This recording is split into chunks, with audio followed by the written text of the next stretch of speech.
What's going on, everyone? Just wanted to have a quick conversation about, is a black revolution actually feasible? Is a black revolution actually feasible for our people? And it's not that we ever need great numbers in order to do something, right? History have shown us throughout time, we've done a great many of things with a small few of us. But the question needs to be asked, is a black revolution feasible with a small amount of black Americans? And what does that small amount looks like? What is the, simple or percentage number of people? And again, this is more so a perspective, right? I can't speak in hard numbers, but when we think about a black revolution, what does that look like? What's the amount of people we may need? What the percentage of people we may need in the black American sector in order for those things to essentially occur? Well, in my opinion, we would need around 25% of our people. So, roughly we have around 50 to 60 million black Americans, and that's ranging on a percentage of 15 to 17% of the American population. So we're looking around 25%. 25%, and we kind of do that in percentage, a little less than 30% of our people that we need in order for this black revolution. And a lot of people think that the black revolution means that we're trying to um, have some sort of chaotic, demonic destruction of the United States, meaning we need to topple the powers that be in order to reconstruct the government.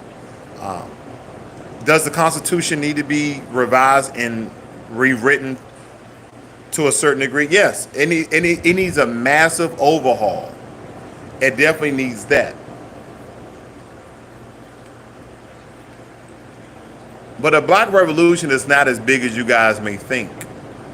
And it can be simple. Now, we're not going to have anything like the Haitian Revolution where we have our own country. Even though this is our country and we built it as foundational black Americans, we understand that. But unfortunately, we're not the majority in order to do anything. We're not in power to do those things. Just because you're not in power doesn't mean that you don't have influence, and it does not mean that you don't have any sort of power. It's important to understand that, because if you continue to believe that you don't have any power, that you don't have any influence, then you'll believe that you'll never can change anything. And we can absolutely make change. Look at our history. I won't go there because I'm not trying to be too long this evening, but just look at the history of our people and the sacrifices that they made and the changes they made.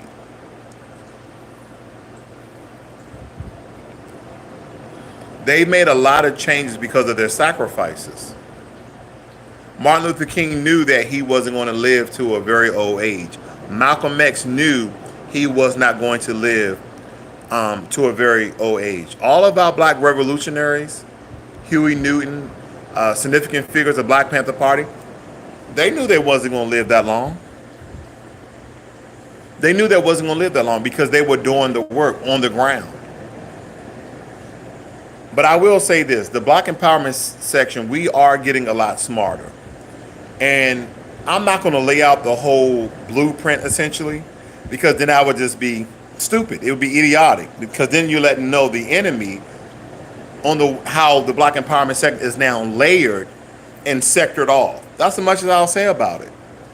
But you can't just come from one person, because if you understand the way people are moving, there is no leader. The code is the leader. The agenda is the leader. We're talking about black revolution. It doesn't mean bloodshed. It doesn't mean violent protests in the street. It's none of that. It's none of that. If anything, it's the basis of black economics and the empowerment of economics.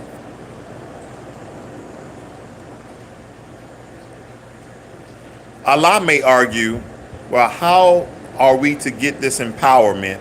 How are we to be financially stable in order to build these things? Well, I know there's not a lot of people, as it should be, on the reparations train. I get it.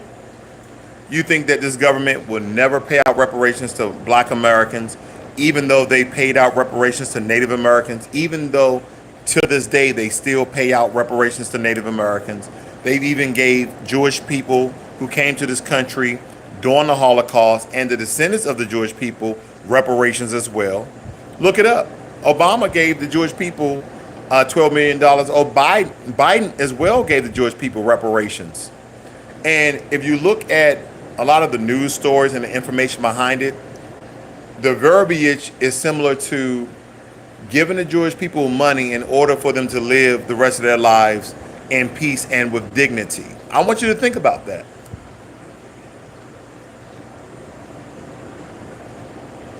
Because when Obama was asked, why didn't you do anything specifically for black Americans? You know what Obama said? Obama said because of white guilt. That's what Obama said.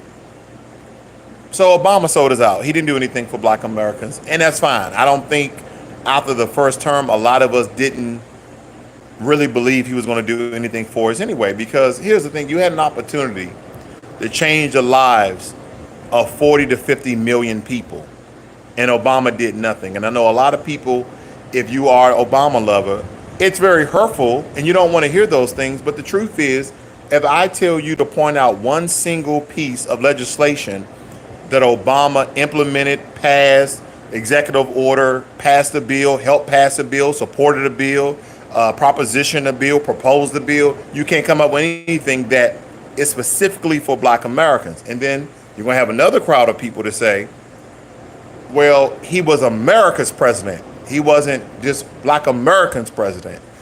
And then I have you to look at the things he did for other groups. I have you to look at the things that Joe Biden did for other groups. Even though the only way Joe Biden became president was because of the black American vote. 87% of black Americans voted for Joe Biden. That's roughly 9 people. That's roughly 9 people out of 10 voted for Joe Biden. And you see that the black support for Joe Biden has been declining. The black revolution. Does it take protesting in the street? Nope. Does it take boycotting white, Asian, and non-black businesses? Nope. Which is a good thing. I mean, not essentially protesting those businesses, but if you can buy black, then you should buy black. Support the black economic ecosystem when it comes to finance, as well as other groups do their own people. When you see Jewish people in New York, they're supporting Jewish people in New York. When you see Jewish people in California, they're supporting Jewish people in California, as they should. We should be supporting our own, just like Asians, just like Hispanics, and just like everybody else support their own. But of course, there are some things we just can't support our people on, right? I don't have any black-owned grocery stores or farmers markets near me. Like within an hour's drive, I don't have it. So you're going to have to buy from other people, just as other people do. But things you can buy online, T-shirts, clothing, shoes, we should be supporting ourselves as much as we can, okay? So I will say that. But it's a black revolution feasible. Believe it, family, believe it or not. It may take a little bit of money, but it don't require you to go get in the streets and hold up protesting signs and going to a particular place, the monument, the Capitol. It doesn't take all of that.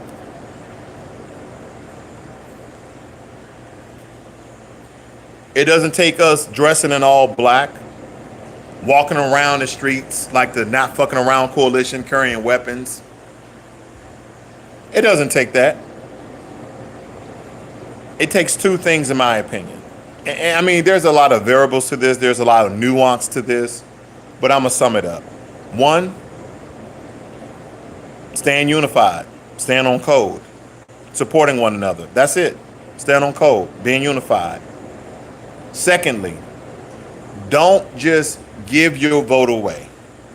Don't let the Democratic Party, don't let the Republican Party confuse you that one is fear mongering, the Democratic Party, for you to vote Democrat versus Republican. And don't let the Republicans use reverse psychology and tell you the Democrats haven't done anything for you. What the hell could you lose? Because nothing has changed for you, right? Remember what Trump said? Trump said, what the hell do you have to lose? Well, we don't have to lose anything. We don't, because we haven't gained anything. And under a Trump presidency, we didn't gain anything else. See, the problem is we're trying to figure out who's racist, right? We're trying to figure out who's racist, who's racist. Well, Republicans are blatantly racist to a certain degree when it comes to politics. But majority of the time, Republicans just ignore black people. Okay, I respect that. But if I had to pick, I know a lot of you guys are going to disagree. If I had to pick who's more racist, is that a question? The Democrats. I'm not a Republican. I'm apolitical. I'm not politically affiliated.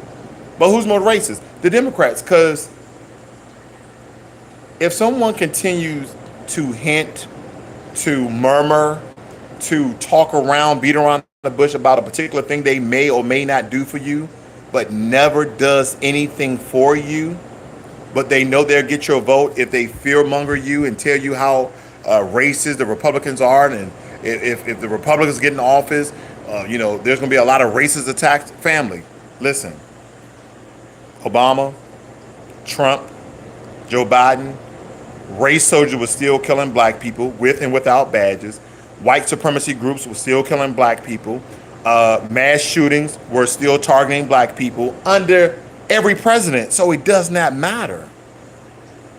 For a black revolution, family, at this point, because we don't have the numbers, because we understand that America is pussing up its white numbers through white Hispanics and brown Hispanics that has the ideology of white people, right? When I mean white people, as far as racism is concerned, I'm talking about white supremacists, okay? White supremacists and those collaborators that may look like you and I because they get crumbs from the master's table, they get trinkets, they get little benefits and bonuses by adhering to a white supremacy's ideology.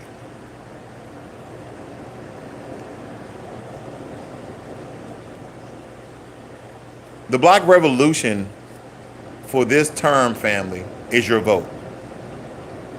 Is your vote.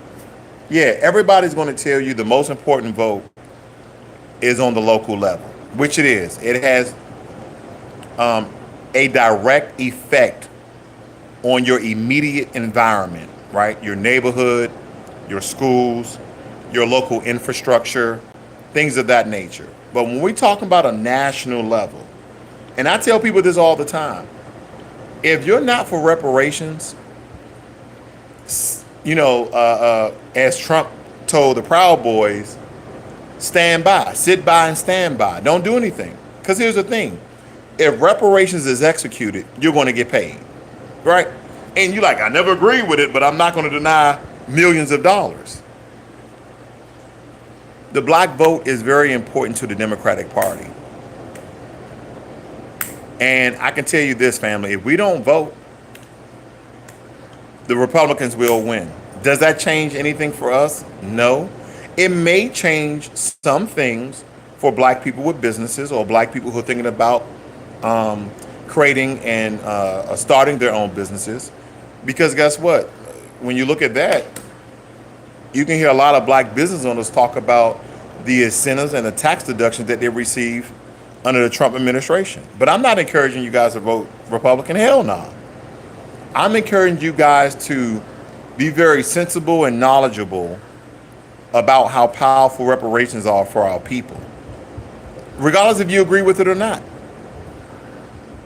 But the power of the Black Revolution for this era, for this generation, is sitting on your damn hands.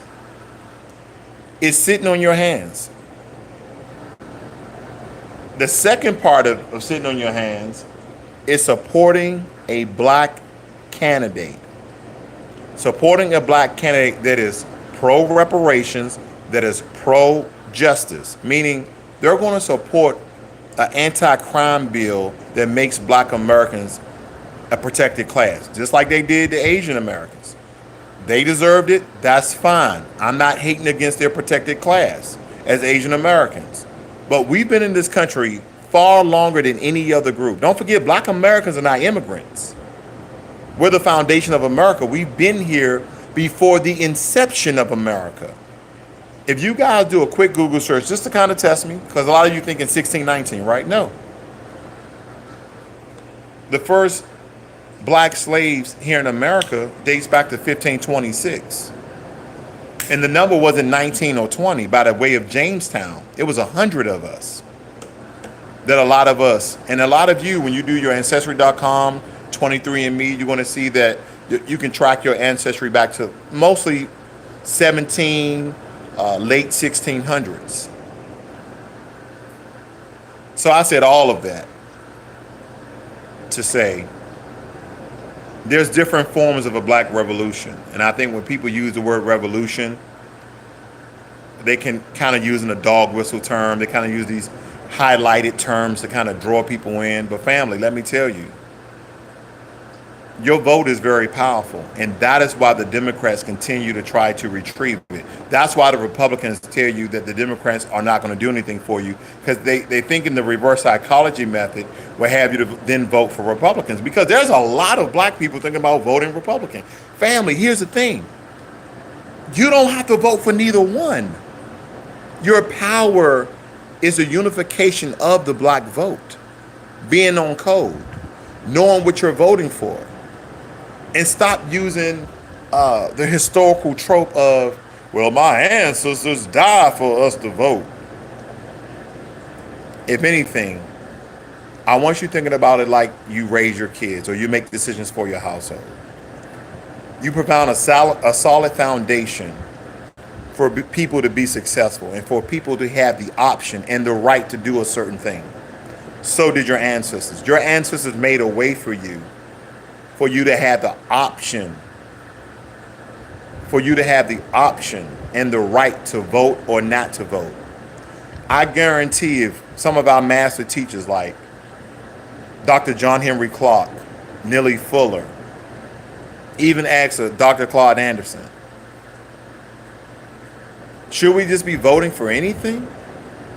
Or should we be using our vote as a power chip, as a power play to force this tyrannical, authoritarian government to give black Americans what they own? There's going to be a lot of naysayers. It's going to be a lot of so-called coons, bootlickers. It's going to be a lot of people who are going to question the method. We watered down the black vote each and every election. Have you noticed that? Ever since the 60s, black people have been voting Democrat. And when you go home to see your family members, when you go back home and visit family reunions, you still have a large portion of your black family living in squalor, living below the poverty line, living at the poverty line. Yeah, you got a couple black people in your family doing well, but the vast majority of your family are not doing well. They're not. And I know some of you are going to be kind of like the Larry Elders. It's about self-accountability. It's about, we have all these things that the black civil rights movement did, and you have the opportunity and you have the right to go out and get it. Pulling yourself up by your bootstraps, so to speak. But a lot of you, because you probably never endured any real racial barriers, right? You may have faced a couple of educational barriers. You may have faced a couple of family and social barriers. But have you really ever faced any racial barriers where you knew someone was being discriminated upon, someone was being biased upon? A lot of people like to believe, oh, we should join a black militia. We should. No. We don't have the military prowess. We don't have the military backing. We don't have supply lines to do anything like that. And I don't even advise that. Why destroy the country that black Americans built? That's the first thing. We're outnumbered. We're outarmed. So the Black Revolution starts with your vote. Your vote. Holding your vote like this. And the Democrats are going to come to you. They're going to use symbolism. Did you see Puffy Combs, Sean Diddy? Mayor Adams gave him the keys to the city of New York.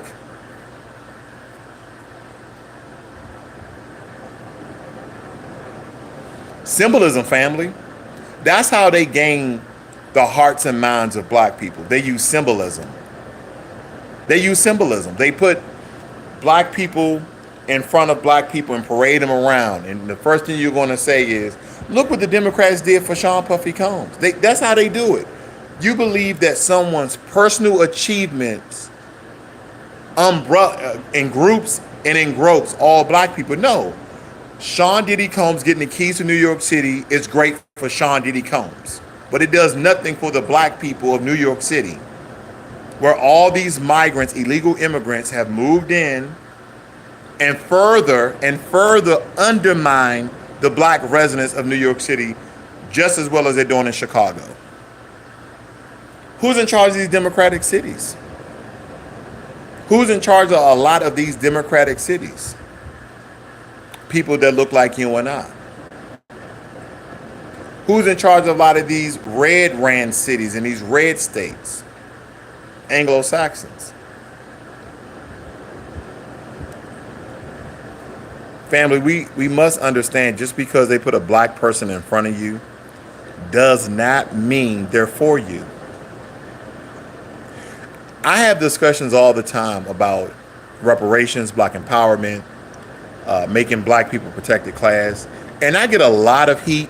I get a lot of flack. I get a lot of resistance. And I expect that, because not everybody is speaking on a macro level. Most people, and I understand, you're mostly worried about your family, your personal surroundings, your personal neighborhoods. You think of it more as on a micro level. And I totally understand. But there's a big picture to be had.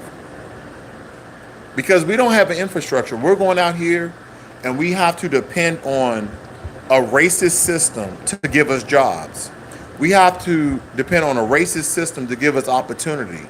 And yes, our ancestors, the civil rights movement, have done a lot to provide a foundation and put pressure on the government to allow black Americans in and offer us jobs and opportunities and loans, but not on the major level. Everything is capped. Everything has a particular ceiling that you notice.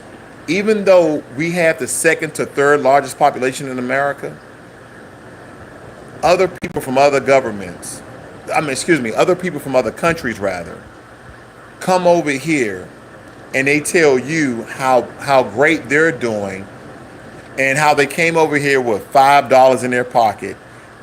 Their father came over here 20 years ago and started a business, and now they're millionaires. But they don't tell you all the details. They don't tell you that the government gave them incentives. They don't tell you that the government gave them grants. Okay, free money, not loans, grants to start businesses. Because I want you to think about this. If you was born anywhere between 1970 and 1980 or 1985, remember those black-owned businesses in black neighborhoods?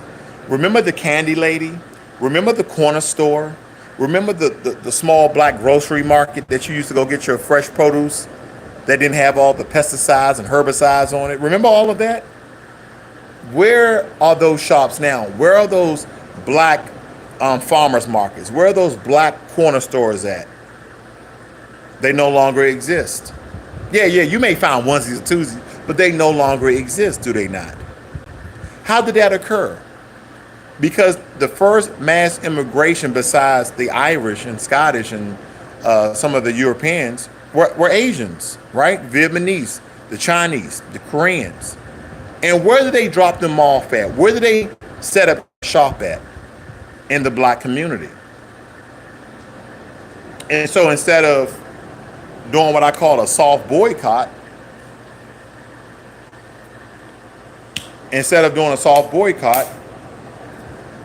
we started to shop with them versus doing a soft boycott. And it's not to hurt them in any way financially, right? This is not divisive at all.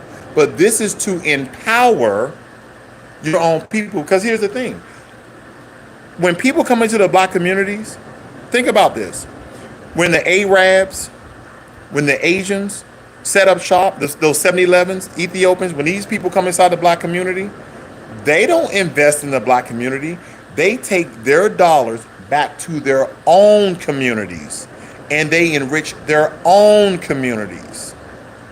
And I know you have close proximity to your home. You have close proximity that you can walk to. The hard thing for black people to do is to do soft boycotts on establishments of non-black people. Because here's the thing, if you want to really support your community, go to the mini mall. Well, black people don't own that either. But here's the thing, you're going to choke out those non-black businesses in your neighborhood financially. Because if they don't make no money in that neighborhood, they're going to sell it.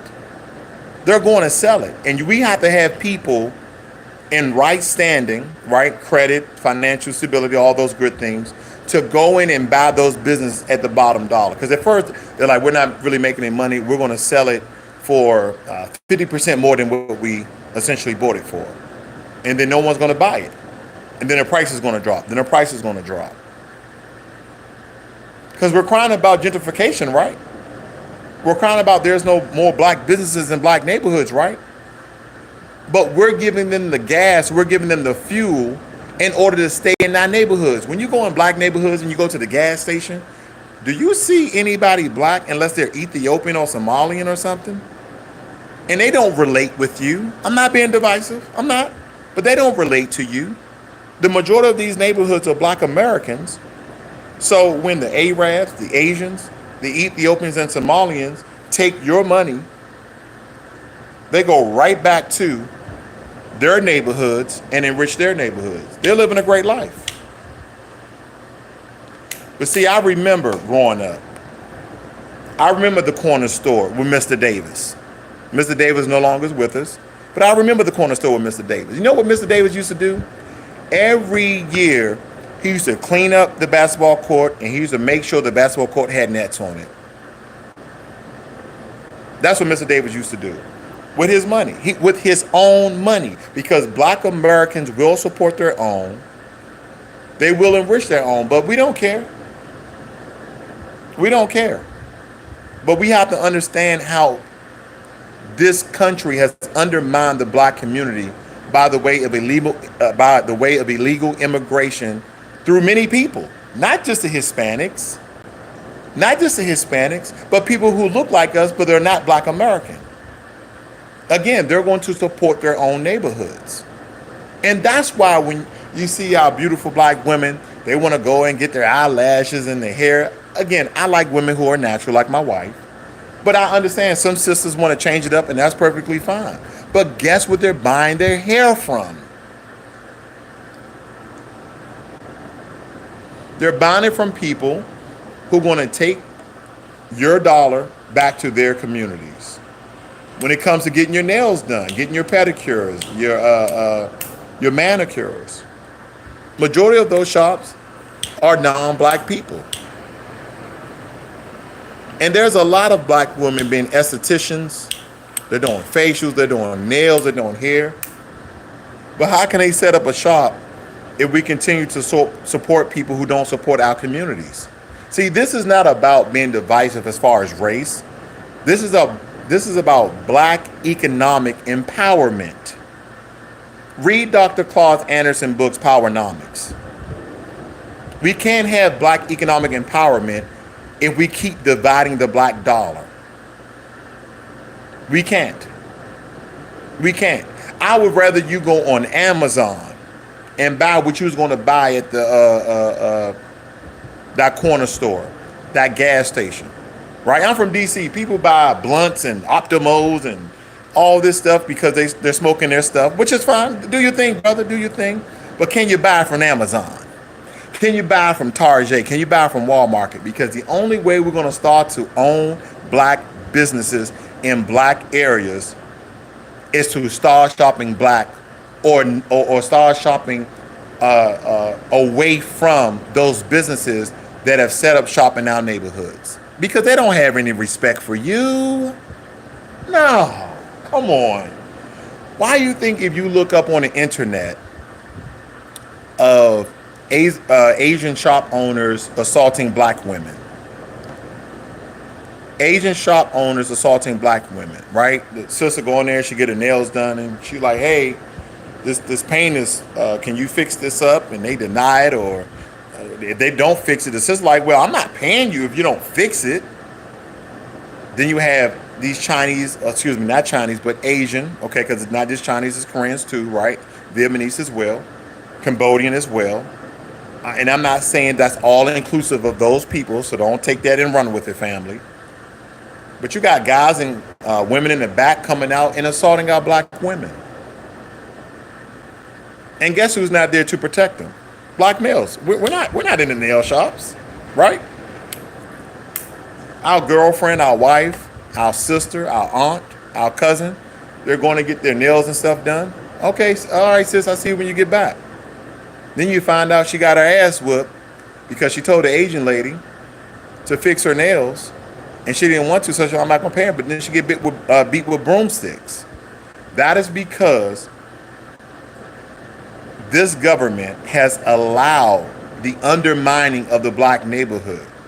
And instead of black people having economic freedom, owning our own businesses, supporting our own neighborhoods with our own tax dollars, they have literally choked out black businesses in order for non-black people to come in and set up shop.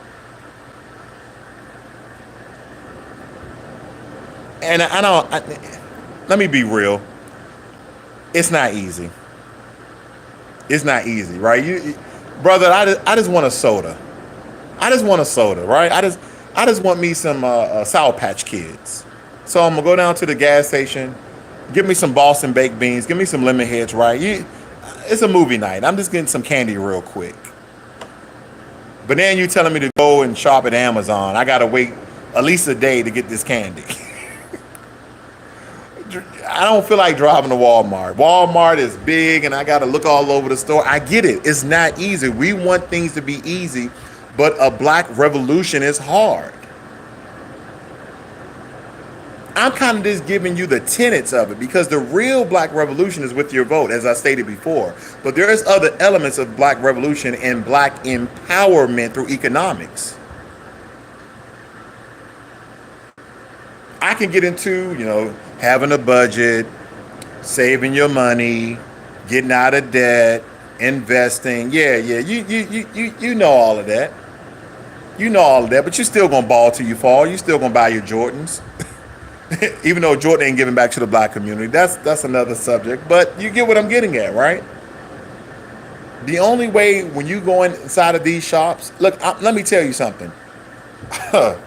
When I go into these shops and I see one of us, like a black American, you know how, and it does nothing for me financially, right? But it's this feeling of a small achievement. Like, hey, brother, how you doing? Hey, yeah, man, I see some black-owned restaurants. I see some black-owned businesses. I get excited. I'm like, we can do this, but we have to be on code. We can do this, but we have to be unified. And I understand. We're not going to be 100% unified. We're not. We're not. We're not. We're not. That's fine. But we're in a stage where we can each one teach one. We can have someone to understand the psychology behind of what I'm saying, of supporting our own. Because here's the thing. When Nigerians come over here, and there's a lot of Nigerians in America, guess where they go to shop at? Guess where Nigerians go to shop at? Nigerians go to the Nigerian market. Nigerians go to the Nigerian business district. When Ethiopians come over here, you know where they go? The Ethiopian market. They go to the African market because they support their own. Now, there is a little light at the end of the tunnel. When I go to Houston, certain areas in Houston has a plethora of different black businesses, right? Because when we galvanize and move to one area, we start to change the way that area looks, right? We start to really choke out other people. They're like, oh shit, it's getting real black in here. Yeah, it is. Because we have to understand this is our country, family.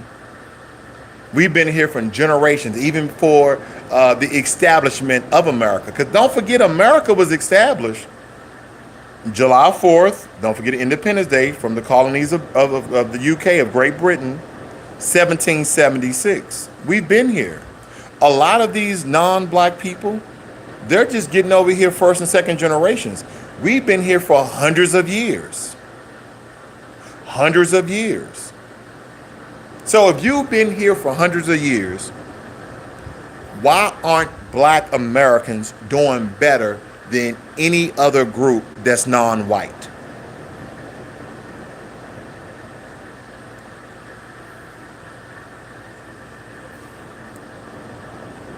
White supremacy had a plan, and it's still working to this day. Divide and conquer. Divide and conquer. Uplift those black people who are highly intelligent and confuse their ideology of supporting their own by the way of benefits, handouts, and trinkets. Put them in positions of semi-power so they can feel a sense of belonging to the white power structure. You get what I'm getting at? Like your Cory Bookers, people on that status, like, we're going to give you just enough power. Just enough power for you to turn your back on the black community.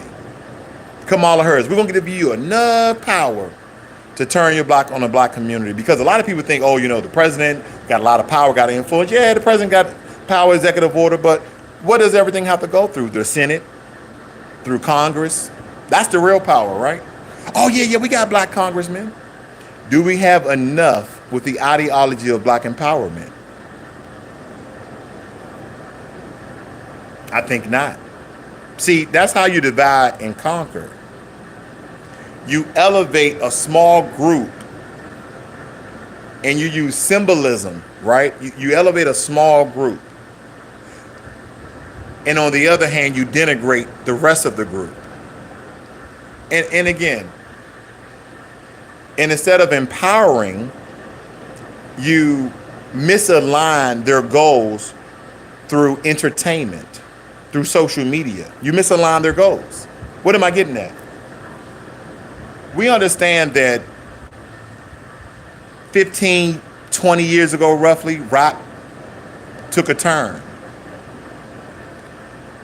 Rap used to be the music of revolution. Rap used to be the music and the sound of empowerment.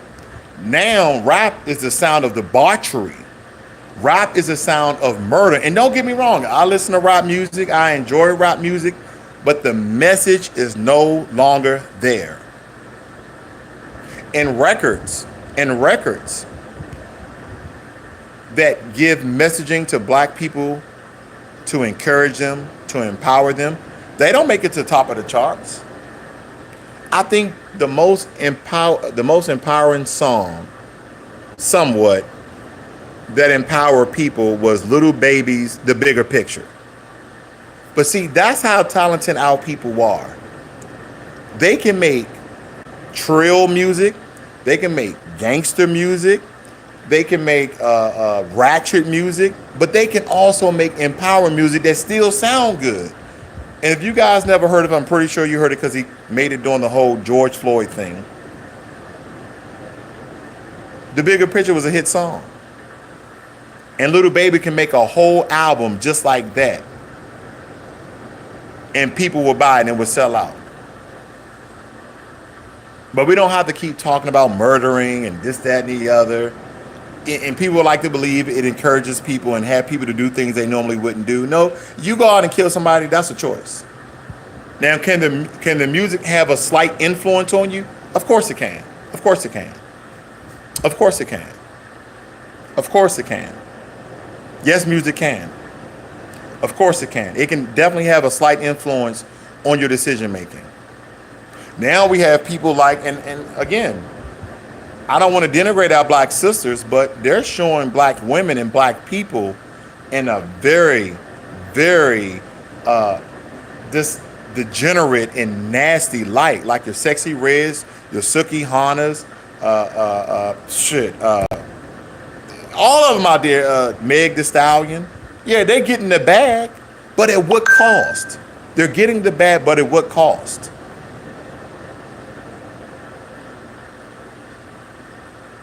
I'm gonna tell you something, family. Even before WAP, even before the song WAP, I already knew that the music was going down the drain. I already knew it. But WAP was the song that let me know it's gutter trash. It's gutter trash. Now it's gutter trash. And believe me, the thing about black people, we love a good beat, do we not? We love a good beat. You listening to the beat, dun dun dun dun dun dun dun dun. Wait a minute, what'd she say?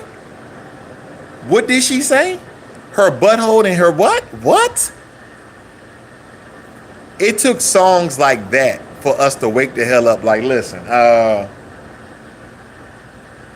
nah, we can't do this no more. But guess who the parents are? No. Don't blame the baby boomers on this one, family. Oh, no. These are your children, Generation X. These are your children, millennials. Yeah, this is our children. These are our children. They're the ones out there. It ain't the baby boomers because we're the siblings of the, not the siblings, but the children of the baby boomers. So it's our children, Generation X, millennials. Yep, right. We're the birth children. We're the ones who are creating this new genre of things. We are allowing the standards to go out. All these new conversations of relationship. The Black Revolution starts with black people. The Black Revolution starts with black people. The bigger picture is your vote. Understanding that voting for either side with nothing on the table is just a wasted vote. And the Democrats got black people so damn confused that all Republicans are racist. And the Republicans got black people so goddamn confused, well, the Democrats ain't gonna do nothing for you. All the while, neither one has done nothing or will do nothing for you unless you apply pressure. Let me see what the family's saying here. Dean Rice said, True Seeker, the last 60 years, we handed our wealth over, great books, multinational companies on the banks. Absolutely. Shout out goes out to my moderator, Jermaine Annis. Appreciate your support, brother. But that's where we are, family. And here's the thing. Don't keep it to yourself. Don't keep the Black empowerment message to yourself. But don't have arguments either. Inform, educate, mentor your elders, people on your level, people, younger folk. Inform, educate, empower, motivate, but don't argue. If you're going back and forth, if you're trying to have somebody to understand the reason why you educate them that their vote is a power positioning chip to get reparations, to create a protected class for Black Americans with your vote. Once you have that conversation, you don't need to keep going back and forth. Here's the thing, family. You're going to lose some friends. You're going to lose some friends. You may lose some family members. It's kind of way when you start talking about religion and some of you say, you know what?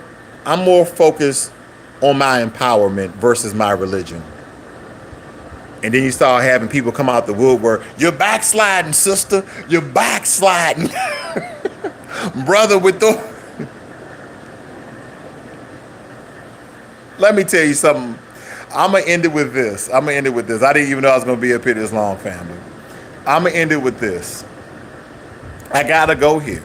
I don't care what you believe in. I don't care what you're praying to, what you're following. I keep telling people my religion is black empowerment. The unification, being on code with black people for us to be in a better position 10 to 20, 30 years from now. But let me tell you this, and you guys know this more so than I. When politicians, mostly the Democrats, come out to your neighborhoods, come out to your communities, where do they go first? They go to the black church. Because the Democrats are asking their lobbyists, the Democrats are asking their interns, where do black people hang out at? Where do they go? The church.